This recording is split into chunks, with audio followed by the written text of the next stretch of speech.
আসসালামু আলাইকুম। আমন্ত্রণ বাংলা ভিশন সংবাদে আপনাদের সাথে আছি আমি ফারজানা কমি। সকাল থেকে রাজধানীতে চলছে গুড়ি গুড়ি বৃষ্টি। সাপ্তাহিক ছুটির দিন যান চলাচলও তেমন নেই। বৃষ্টির কারণে সকাল থেকে রাজধানীর যান চলাচল তুলনামূলক কম। কারওয়ান বাজার, ফার্মগেট, পল্টন, গুলিস্তান, মতিঝিল সহ বিভিন্ন এলাকায় ঘুরে দেখা যায় বাস, অটোরিকশা চলাচল করলেও ব্যক্তিগত গাড়ি তেমন নেই। যারা ঘর থেকে বের হয়েছেন কিছুটা ভোগান্তিতে পড়তে হয় তাদের। ছাতা নিয়ে বের হতে দেখা যায় অনেককে। বৃষ্টিতে বিপাকে পড়েন রিকশা ও পাঠাও চালকরা। আবহাওয়া অফিস জানিয়েছেন মৌসুমি বায়ুর প্রভাবে এই বৃষ্টিপাত শুরু হয়েছে। এদিকে কারফিউ শিথিল থাকলেও গুরুত্বপূর্ণ সড়কগুলোতে সেনাবাহিনীর টহল অব্যাহত রয়েছে। পাশাপাশি আইন শৃঙ্খলা রক্ষায় মোতায়েন করা হয়েছে পুলিশ ও বিজিবিও।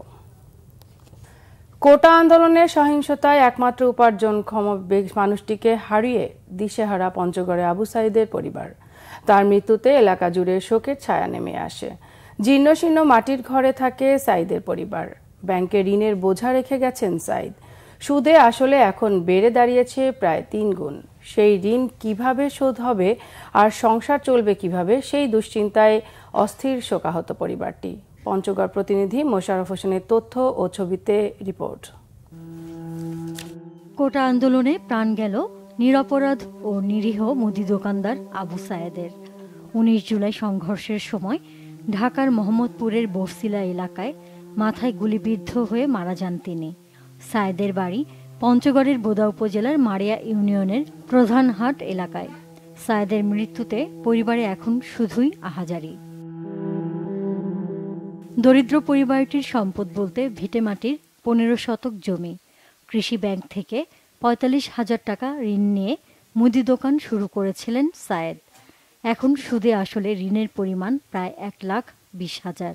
19 জুলাই শুক্রবার নামাজের পর দোকানের পণ্য আনতে গিয়েছিলেন সাঈদ। স্ত্রী মাজেদা বেগমের সাথে স্বামীর শেষ কথা হয় বৃহস্পতিবার। পরদিন বাড়িতে তার টাকা পাঠানোর কথা ছিল। নিহত আবু সাঈদের ছেলে মামুন ইসলামের আকুতি, তার বাবা তো কোনো অপরাধ করেননি। সংসারের অন্ন কিভাবে জোগাড় হবে সেই চিন্তায় দিশেহারা পরিবারটি। দোকানের পুলি আনবার গেছিল, পুলি আনবার যাইতে হেলিকপ্টার দিয়া গুলি খায় মারা গেল। এরকম লোক নাই আমাদেরকে 10টা দিয়ে চালাবে। আপনার কাছে আমি বিচার চাই, কি আমাদের বাচ্চার লেখাপড়ার খরচ চাই।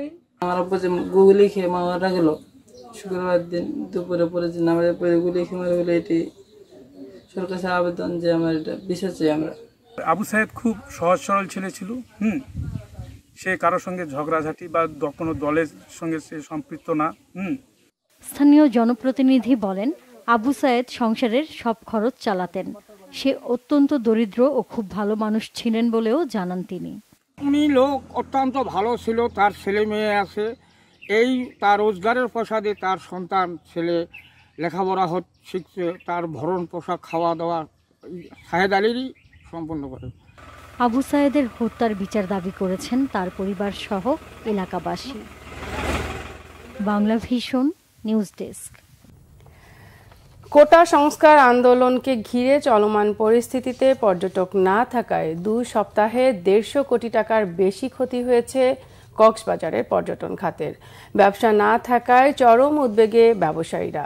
কক্সবাজার থেকে মোর্শেদুর রহমান খোকনের তথ্য ও ছবিতে রিপোর্ট। প্রায় পর্যটন শূন্য কক্সবাজার। 2 সপ্তাহের বেশি সময় ধরে ফাঁকা সৈকত শহরের 450 হোটেল, গেস্ট হাউস ও রেস্তোরাঁ। চরম ক্ষতির মুখে ব্যবসায়ীরা। এভাবে চলতে থাকলে কর্মী ছাঁটাই ছাড়া উপায় থাকবে না বলে জানিয়েছেন মালিকরা। আমরা কক্সবাজার একটা পর্যটনের উপরে নির্ভরশীল। এখানে পর্যটক আসে বেড়ার জন্য কক্সবাজারে, আমরা ওরা না আসলে আমরা কিভাবে চলবো? আমাদের আজকে পরিস্থিতি খুব নাজুক অবস্থা। আমরা 10-15 দিন যাবৎ আমরা চেষ্টা করেছি তাদেরকে বেতন এবং ভাতা দিয়ে চালিয়ে রাখার জন্য। এই পর্যন্ত কিন্তু আমরা চালিয়ে রেখেছি। এদিকে পর্যটন না থাকায় কর্মহীন হয়ে পড়েছেন সৈকতের ফটোগ্রাফার, বিচ বাইক ও ওয়াটার বাইক চালক সহ পর্যটন শিল্পের উপর নির্ভরশীল অন্যান্যরাও। আমাদের পরিচালনা হাতেই শুধু ডেলি 5 কোটি টাকা মতো লোকসান যাচ্ছে। এইটা যদি দীর্ঘায়িত হয় তাহলে এই বিকশিত এবং বিকাশমান পর্যটন শিল্প চলে যাবে। কোটা সংস্কার আন্দোলন ঘিরে সহিংসতার জেরে কক্সবাজারে আটকা পড়েন প্রায় 10,000 পর্যটক। 23 জুলাই সেনাবাহিনী ও আইনশৃঙ্খলা বাহিনীর পাহারায় তাদের পৌঁছে দেয়া হয় নিজ নিজ গন্তব্যে। Bangla vision news desk.